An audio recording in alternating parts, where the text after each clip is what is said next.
A momentous day in politics for the newly crowned PC leader here at Queen's Park. Doug Ford held his first caucus meeting.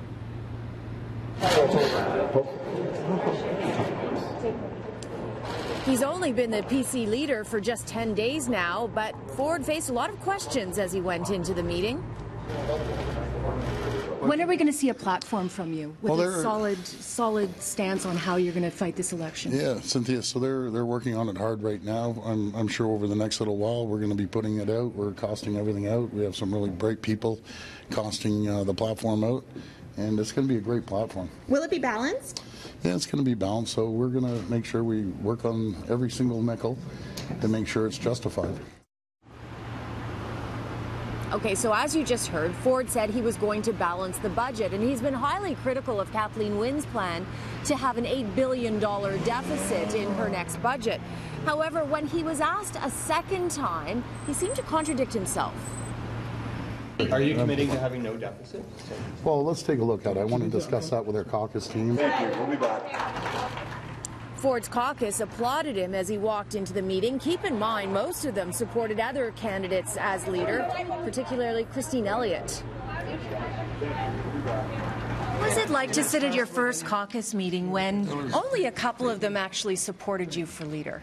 I thought it was great. You know, I'm the type of guy that I can play a game of hockey and get in a little scuffle and go out and have dinner with a person and drive them home. So we're a team, we're a united team. We can't wait to take on Kathleen Wynne and the Liberals, and we're going to form the next government. Ford also said he would put his family business, Deco Labels, into a trust, but he didn't elaborate on that. He said he needed to sit and talk with the Integrity Commissioner first to go over all the rules. And coming up, how Kathleen Wynne is wooing senior voters and the controversial city councillor who may join Doug Ford here at Queen's Park. Well, if you follow city politics, you'll know his name. He's outspoken and controversial. City Councillor Giorgio Mammoliti may just be following his friend Doug Ford here to Queen's Park by announcing today that he's going to be seeking the nomination in the newly formed riding of Brampton Centre. Nobody can afford the taxes that they keep asking for and the fees that they keep asking for and all those expenditures that people just don't want to spend. That's where it's going right now. Under a Ford administration, I think it's going to be capped, it's going to be looked at, it's going to be, we're going to, I believe we're going to have to make some pretty hefty changes. And once Doug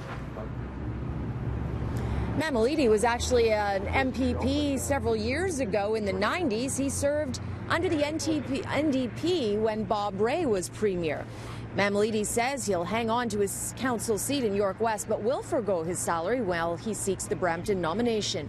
He also wouldn't rule out a possible Toronto mayoral bid if he loses in the provincial election.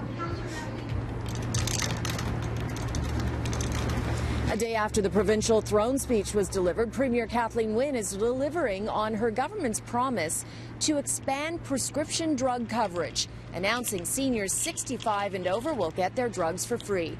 This is a strategic move because many of her core voters are young, but seniors tend to vote more. The Premier hinted that coverage will continue to be expanded if her government is re-elected in June. We are taking steps, and we're working towards having I hope, a national pharmacare plan, but I have said that we're not going to stop in Ontario. We need to continue to expand the coverage. This is the next step forward that we're taking. Wynne says her announcement will save seniors about an average of $240 per year. And you can expect many more announcements like this from the Premier leading up to the March 28th election. In fact, she has another announcement due tomorrow morning.